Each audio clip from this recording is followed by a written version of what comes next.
علیہ وآلہ وسلم حضرت زینب کے گھر زیادہ وقت گزارتے ہیں۔ تو معلوم ہوا کہ حضرت زینب رضی اللہ تعالی عنہ کے گھر کسی رشتہ دار نے شاید تحفہ بھیجا ہے، اور حضرت زینب رضی اللہ تعالی عنہ وہ تحفہ روزانہ حضور اکرم صلی اللہ علیہ وآلہ وسلم کی خدمت میں پیش کرتی ہیں، جو کہ نبی اکرم صلی اللہ علیہ وآلہ وسلم کو شاید بہت زیادہ پسند ہے۔ اس شہد کو مزے مزے سے پینے میں نبی اکرم صلی اللہ علیہ وآلہ وسلم زیادہ وقت لگا دیتے تھے۔ اسی وجہ سے حضرت محمد صلی اللہ علیہ وآلہ وسلم کا زیادہ وقت حضرت زینب کے گھر گزرتا رہا۔ حضرت عائشہ رضی اللہ تعالی عنہ، حضرت سودا رضی اللہ تعالی عنہ اور حضرت حفصہ رضی اللہ تعالی عنہ کے پاس تشریف لائیں اور فرمانے لگی کہ حضرت محمد صلی اللہ علیہ وآلہ وسلم حضرت زینب کے گھر زیادہ وقت لگا دیتے ہیں، اسی وجہ سے ہم نبی اکرم صلی اللہ علیہ وآلہ وسلم کے وقت سے محروم رہ جاتی ہیں۔ کوئی ایسی بات بتاؤ جس کی وجہ سے محمد صلی اللہ علیہ وآلہ وسلم حضرت زینب کے گھر وقت کم دیا کریں۔ انہوں نے آپس میں یہ سوچا کہ جب نبی اکرم صلی اللہ علیہ وآلہ وسلم ہمارے پاس آئیں گے تو ہم سب نبی اکرم صلی اللہ علیہ وآلہ وسلم سے ایک ہی بات کہیں گے کہ اے حضور آپ کہاں تھے، اتنی دیر ہو گئی، ہم آپ صلی اللہ علیہ وآلہ وسلم کا انتظار کر رہی تھی۔ جب نبی اکرم صلی اللہ علیہ وآلہ وسلم اس کا جواب دیں گے تو ہم سب یہ کہیں گے، اے اللہ کے نبی آپ صلی اللہ علیہ وآلہ وسلم سے مغفیر کے پھول کی بو آ رہی ہے، ایسا لگ رہا ہے کہ آپ مغفر کے پھولوں کا رس پی کر آئے ہیں۔ اور نبی کریم صلی اللہ علیہ وآلہ وسلم کی یہ عادت تھی کہ آپ کو کسی قسم کی بو بالکل پسند نہ تھی، آپ سے ہمیشہ خوشبو ہی آیا کرتی تھی۔ جب نبی اکرم صلی اللہ علیہ وآلہ وسلم حضرت حفصہ رضی اللہ تعالی عنہ کے پاس تشریف لائے تو انہوں نے پوچھا، اے اللہ کے نبی آج کافی دیر سے آئے ہیں، سب ٹھیک تو ہے؟ اس کا جواب دیتے نبی کریم صلی اللہ علیہ وآلہ وسلم نے فرمایا، میں زینب کے گھر سے شہد پی کر آ رہا ہوں۔ حضرت عائشہ، حضرت سودا، حضرت حفصہ اور ام سلمہ رضی اللہ تعالی عنہما نے نبی اکرم صلی اللہ علیہ وآلہ وسلم کو کہا، اے اللہ کے نبی آپ صلی اللہ علیہ وآلہ وسلم کے منہ مبارک سے مغفیر کے پھولوں کی بو آ رہی ہے۔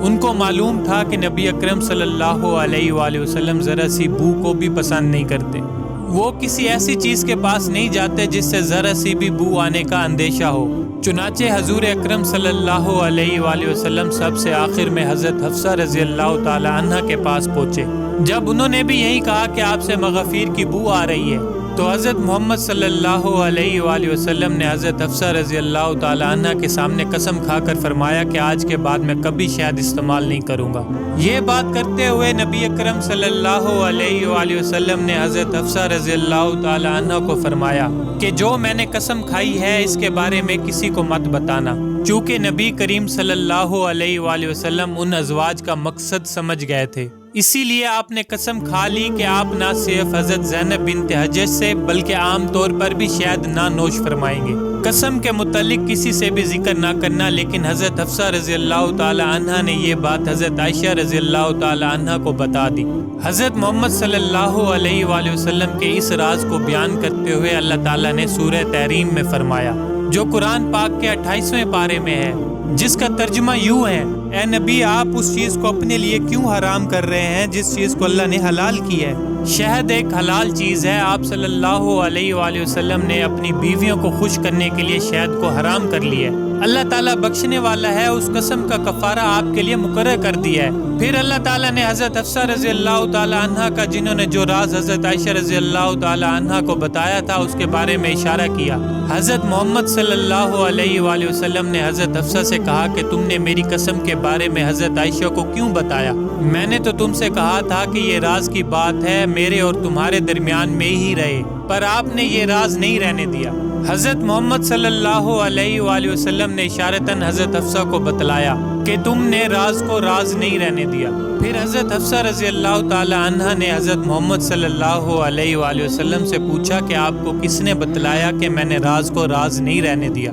نبی کریم صلی اللہ علیہ وآلہ وسلم نے حضرت حفصہ کو فرمایا، مجھے میرے رب کائنات نے بتلایا ہے کہ حفصہ نے راز کو راز نہیں رہنے دیا، اس نے حضرت عائشہ کے سامنے اس کا ذکر کر دیا ہے۔ اب اگر تم دونوں اللہ کی بارگاہ میں توبہ کر لو تو اللہ معاف کرنے والا ہے، اللہ تم دونوں کو معاف کر دے گا، اور اگر تم ضد پر اڑی رہو گی تو اللہ تعالیٰ تم پر سخت ناراض ہوگا۔ اللہ تعالیٰ اور اس کے فرشتے میرے مددگار ہیں۔ سورہ تحریم 1-5 میں اللہ پاک اس واقعے کو یوں فرماتے ہیں، اور یاد کرو جب نبی نے اپنی بعض عورتوں سے ایک پوشیدہ بات کہی، بس جب اس نے اس بات کی خبر دی اور اللہ نے اپنے نبی کو اس بات پر آگاہ کر دیا تو نبی نے تھوڑی سی بات تو بتا دی اور تھوڑی سی ٹال گئے۔ تو پھر جب نبی صلی اللہ علیہ وآلہ وسلم نے اپنی اس بیوی کو یہ بات بتائی تو وہ کہنے لگی، اس کی خبر آپ کو کس نے دی؟ کہا، سب جاننے والے، پوری خبر رکھنے والے اللہ نے مجھے یہ بتلایا ہے۔ اے نبی کی دونوں بیویاں، اگر تم دونوں اللہ کے سامنے توبہ کر لو تو بہتر ہے، یقیناً تمہارے دل جھک پڑیں گے،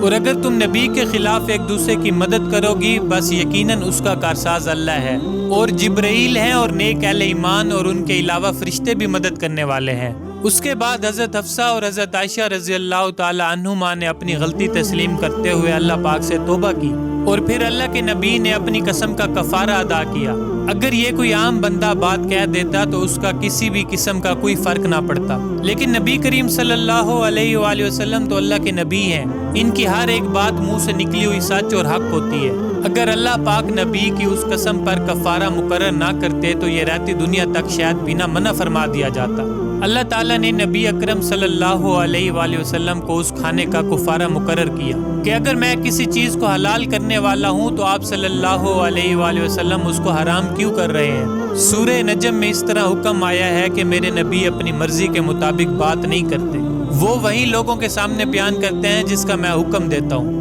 آپ اپنی بیویوں کو خوش کرنے کے لیے ایسا ہرگز نہ کریں، کسی کی خاطر بھی حلال کو حرام نہ کرو اور حرام کو حلال نہ کرو، نہ اپنے منہ سے ایسے الفاظ کہو اور نہ ہی اس پر عمل کرو۔ آج کے دور میں انسان زبان سے تو حرام نہیں بول رہا،